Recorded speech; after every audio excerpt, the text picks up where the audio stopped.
জয়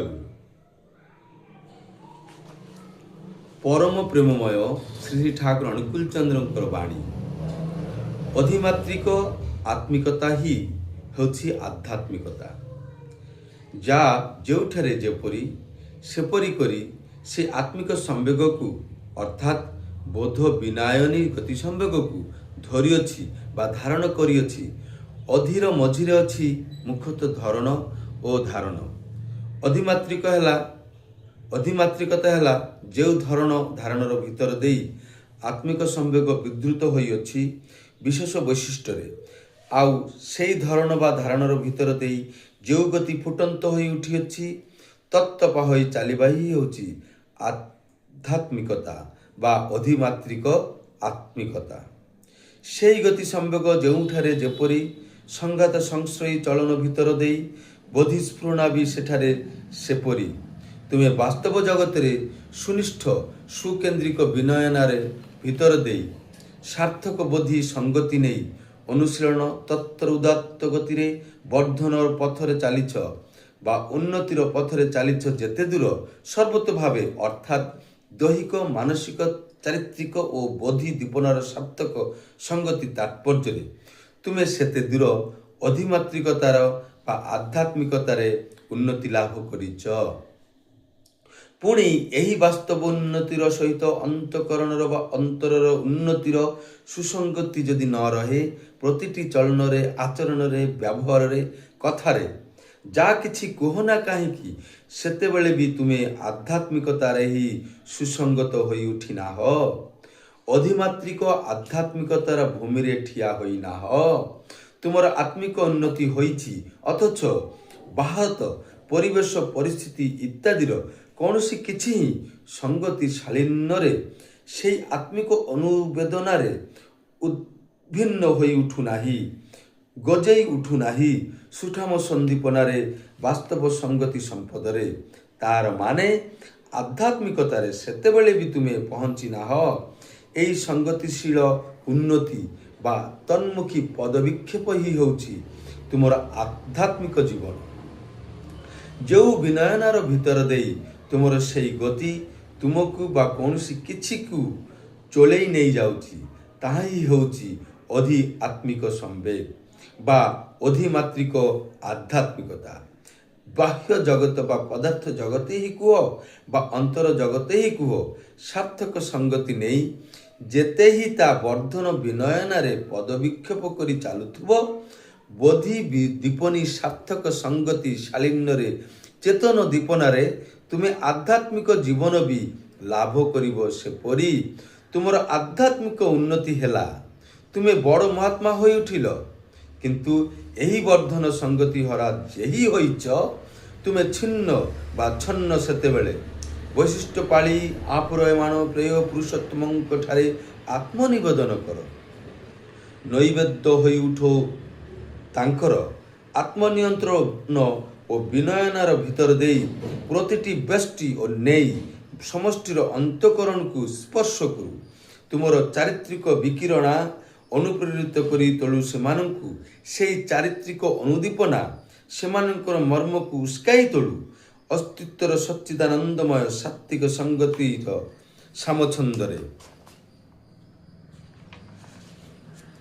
ଜୀବନ ବୃଦ୍ଧିର ରାଗଦୀପ୍ତ ଅନୁବେଦ୍ୟ ମୌଳିକ ଚଳନରେ ସାର୍ଥକ ସଙ୍ଗତି ନେଇ ସେତେବେଳେ ହିଁ ତୁମେ ମହତ୍ ଲୋକସ୍ୱାର୍ଥ, ତୁମେ ଲୋକପୂଜ୍ୟ, ତୁମେ ତୁମର ଜୀବନର ପ୍ରତିଟି ପଦକ୍ଷେପ ପ୍ରତ୍ୟେକଙ୍କର ଜୀବନ ନିୟନ୍ତା ହୋଇ ଉଠିବ।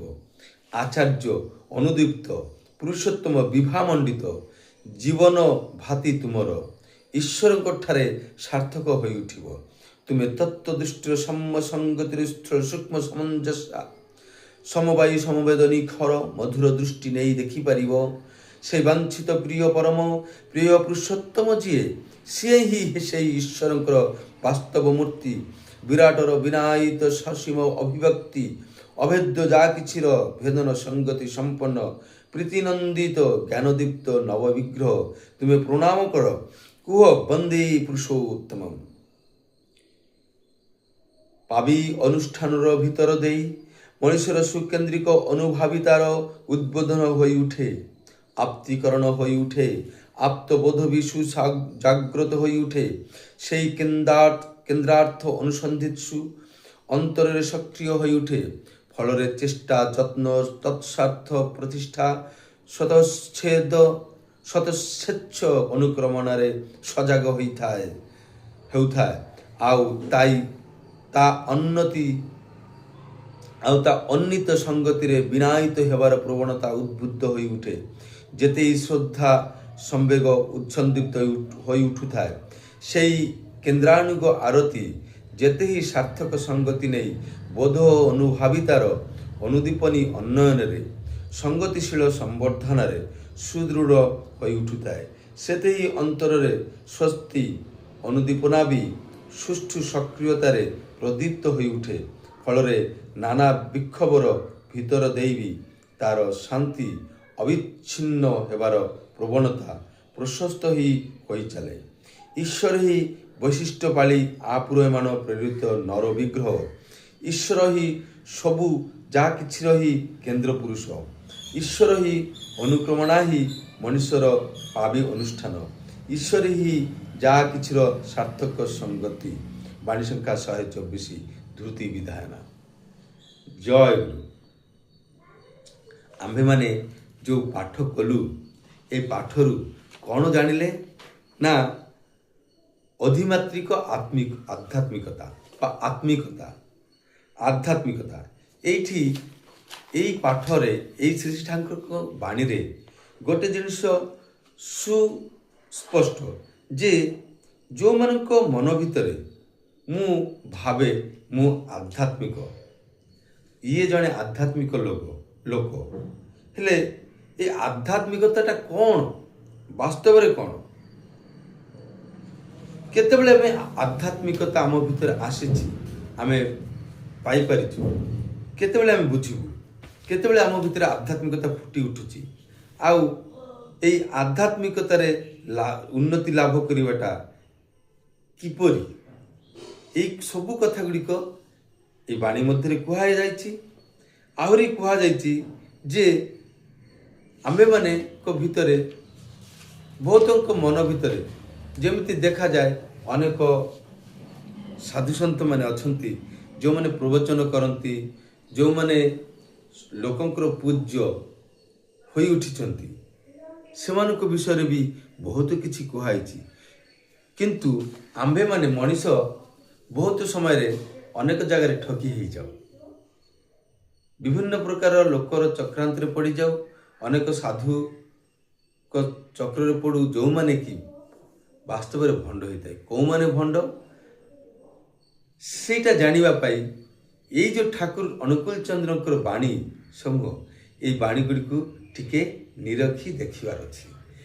ଏଇ ବାଣୀ ଯଦି ଆମେ ବୁଝିପାରିବୁ, ହୃଦୟଙ୍ଗମ କରିପାରିବୁ, ମନ ଭିତରେ ସ୍ଥାନ ଦେଇପାରିବୁ, ହେଲେ ଆମେ ବୁଝିପାରିବୁ ଯେ କାହା କଥା ଶୁଣିବାର ଅଛି, କାହାକୁ ଅନୁସରଣ କରିବାର ଅଛି, କାହାକୁ ଅନୁସରଣ ନ କରିବାର ଅଛି। ଆମର ଆଖି ମେଳେଇ ହେଇଯିବ। ତେଣୁ ଦେଖନ୍ତୁ, ଏଠି ଗୋଟେ ଏଇ କଥାଟା କହିବାର ଉଦ୍ଦେଶ୍ୟ ମୋର ଯେ ଯିଏ ବି ପୂଜ୍ୟ ହେବାକୁ ଚାହୁଁଛନ୍ତି, ଯିଏ ବି ନିଜ ଜୀବନରେ ଆଧ୍ୟାତ୍ମିକ ଜୀବନରେ ସାର୍ଥକ ହୋଇ ଉଠିବାକୁ ଚାହୁଁଛନ୍ତି, ତାଙ୍କୁ ଠାକୁର କହୁଛନ୍ତି ଯେ ଏଇ ବାଣୀ ମଧ୍ୟରେ କହିଛନ୍ତି,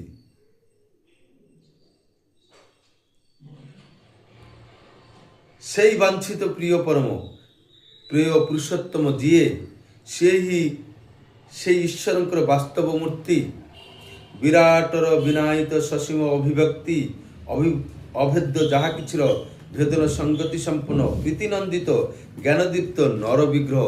ତୁମେ ପ୍ରଣାମ କର, କୁହ ବନ୍ଦେ ପୁରୁଷୋତ୍ତମ। ଯୁଗ ଯୁଗରେ ପୁରୁଷୋତ୍ତମ ଆସିଛନ୍ତି। সেই ପୁରୁଷୋତ୍ତମଙ୍କୁ ହେଉଛନ୍ତି ଆମର ବାଞ୍ଛିତ ପ୍ରିୟ ପରମ, ସିଏ ହେଉଛନ୍ତି ବାସ୍ତବ ମୂର୍ତ୍ତି। ସେ ଯେତେବେଳେ ଆସନ୍ତି, ଏଇ ଅସୀମ ସସୀମ ହେଇକି ଆସନ୍ତି। ଏଇ କଥାଟାକୁ ହିଁ ବୁଝାଇବାକୁ ଚାଉ ଏଠି ସ୍ପଷ୍ଟ କରୁଛନ୍ତି। ଆଉ ଆମେ ଆମର ଯେତେବେଳେ ଆଧ୍ୟାତ୍ମିକତାର ଉନ୍ନତି ଲାଭ କରୁଛି, କେତେବେଳେ ବୁଝିବୁ ଯେ ଆଧ୍ୟାତ୍ମିକତାରେ ମୋର ଉନ୍ନତି ଲାଭ କରିଛି? କେତେବେଳେ ବୁଝିବୁ? ଯେତେବେଳେ ଆମର ଦୈହିକ ମାନସିକ ଚାରିତ୍ରିକ ଓ ବୁଦ୍ଧଦୋପନାର ସାର୍ଥକ ସଙ୍ଗତି ତାତ୍ପର୍ଯ୍ୟରେ କ'ଣ କରିବୁ? ଉନ୍ନତି ପଥରେ ଚାଲିବୁ ସର୍ବତ ଭାବରେ ଉଦାତ୍ତ ଅନୁଗତିର ସହିତ ସାର୍ଥକ ବୋଧର ସଙ୍ଗତି ସହିତ ସଙ୍ଗତି ନେଇ ଆମେ ଯେତେବେଳେ ଆଗକୁ ଯିବୁ। ସୁକେନ୍ଦ୍ରିକ ବିନୟନାର ସହିତ ସୁକେନ୍ଦ୍ରିକ ବିନୟନ ଅର୍ଥ ବିନୟନ ଅର୍ଥ ବିହିତ ଭାବରେ ପରିଚାଳିତ କରେ ଯାହା। ବିନୟନ ଅର୍ଥ ବିହିତ ଭାବରେ ଅର୍ଥାତ୍ ବିଧି ପୂର୍ବକ ପରିଚାଳନା କରେ ଯେ ତାକୁ କହନ୍ତି ବିଧାୟନୀ ବା ବିଧାୟନା, ସେଇ ମାନେ ପରିଚାଳନାର ସହିତ। ତ ସୁନିଷ୍ଠ ସୁକେନ୍ଦ୍ରିକ ଅର୍ଥାତ୍ ନିଷ୍ଠାର ସହିତ ନିରନ୍ତର ଅଚ୍ୟୁତ ନ ହୋଇ ବିଚ୍ୟୁତ ନ ହୋଇ ଅଚ୍ୟୁତ ରହି ବିଚ୍ୟୁତ ନ ହୋଇ ରହିବାଟା ହିଁ ସୁନିଷ୍ଠ। ସୁକେନ୍ଦ୍ରିକ ଅର୍ଥାତ୍ ଇଷ୍ଟ ମଙ୍ଗଳ, ଯାହା ଆମର ଅସ୍ତିତ୍ୱକୁ ଧରି ରଖିଛି। ଏହି ଅସ୍ତିତ୍ୱକୁ ଧରି ରଖିବାର ମାଲିକ ଯିଏ, ପରମ ପିତା ଯିଏ, ସେଇ ପରମାତ୍ମା ଯିଏ, ତାଙ୍କର ଯେଉଁ ପରିଚାଳନା, ସେଇ ପରିଚାଳନାର ଭିତର ଦେଇ ସାର୍ଥକବୋଧି କେତେବେଳେ ହବ? ଯେତେବେଳେ ଆମେ ଠିକ୍ ଭାବରେ କରିଚାଲିବୁ। ହଁ, ମୁଁ ଠିକ୍ କରିପାରିଛି, ସେଇଟା ହିଁ ସାର୍ଥକ ବୋଧ। ଏଇ ସାର୍ଥକ ବୋଧର ଯେତେବେଳେ ହେଉଥିବ, ଏଇ ଯେଉଁ ସଙ୍ଗତିଟା ସାର୍ଥକ ବୋଧ ଯେ ନାହିଁ ମୁଁ ଠିକ୍ ଭାବରେ କରୁଛି, କରିଚାଲିଛି, ଠିକ୍ ହେଇଛି, ମୋର ଏଇ କରିବାଟା ଠିକ୍ ହେଉଛି, ଏଇ ଯେଉଁ ସଙ୍ଗତି, ଏଇ ସଙ୍ଗତି ହେଉଛି କିନ୍ତୁ ତାକୁ ଅନୁସରଣ କରି ତର ଉଦାତ୍ତ ଅନୁଗତିରେ ବର୍ଦ୍ଧନ ପଥରେ ଚାଲିଛି ଯେତେବେଳେ, ମାନେ ଆମେ ଯେତେବେଳେ ସେଇ ତାହା ପ୍ରତି ତତ୍ପର ହେଇ ଉଦାତ୍ତ ଅନୁଗତିରେ, ମାନେ କ'ଣ? ଉଦାତ୍ତ ମାନେ ପାଗଳ ଭଳି, ଉନ୍ମାଦର ଭଳି ଯେତେବେଳେ ଆମେ ଉନ୍ମାଦ ହେଲା ଭଳିଆ ଗତି ପ୍ରବଳ ବେଗରେ ଯେତେବେଳେ ଆମର ଗତିଟା ଆଗେଇ ଚାଲିବ ସେଇ ବର୍ଦ୍ଧନର ପଥକୁ, ଅର୍ଥାତ୍ ସେ ପରମାତ୍ମା ସୁନିଷ୍ଠ ସୁକେନ୍ଦ୍ରିକ ବିନୟନର ସହିତ ଯେତେବେଳେ ଆମେ ସେ ବର୍ଦ୍ଧନର ପଥକୁ ଆଗେଇ ଚାଲିବୁ, ଉନ୍ନତର ପଥକୁ ଯେତେ ଦୂର ଆଗେଇ ଯିବୁ, ଠାକୁର କହୁଛନ୍ତି। ଆଉ ସେଇଟା କିପରି ହୁଏ? ସର୍ବତ ଭାବରେ କହିଲେ ଦୈହିକ ମାନସିକ ଚାରିତ୍ରିକ ଓ ବୋଧିଦୀପନାର ସାର୍ଥକ ସଙ୍ଗତି ତାତ୍ପର୍ଯ୍ୟରେ। ବୋଧିଦୀପନ ମାନେ ବୋଧର ସହିତ ବିହିତ ଭାବରେ ବୋଧ ପରିଚାଳନା କରିବା। ତ ବୋଧିଦୀପନର ସାର୍ଥକ ସଙ୍ଗତି ତାତ୍ପର୍ଯ୍ୟରେ ଯେତେବେଳେ ଚାଲିବୁ, ଯେତେ ଦୂର ଚାଲିବୁ, ତୁମେ ସେତେ ଦୂର ଆଧ୍ୟାତ୍ମିକତାର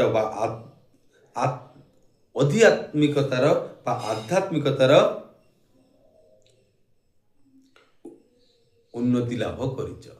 ହେଲେ ଆମର ଆତ୍ମିକ ବା ଆଧ୍ୟାତ୍ମିକତାର ଉନ୍ନତି ଲାଭ କେତେ ଦୂର ହେଇଛି ତାହା ଏଇଠି ବୁଝିପାରିବୁ ଯେ ଆମେ କେତେ ଦୂର ସୁନିଷ୍ଠା ସୁକେନ୍ଦ୍ରିକ ବିନୟନର ସହିତ ସର୍ବତ ଭାବରେ ଆମେ ଉନ୍ନତି ପଥକୁ ଯାଉଛୁ। ଏଥିରୁ ଜଣାପଡ଼ିବ ଯେ ଆମେ କେତେ ଦୂର ଆଧ୍ୟାତ୍ମିକତାର ଆଗକୁ ଆଡ଼େଇ ଯାଇଛୁ। ତ ଆଜିର ପାଠ ଏଠି ଶେଷ କରୁଛି।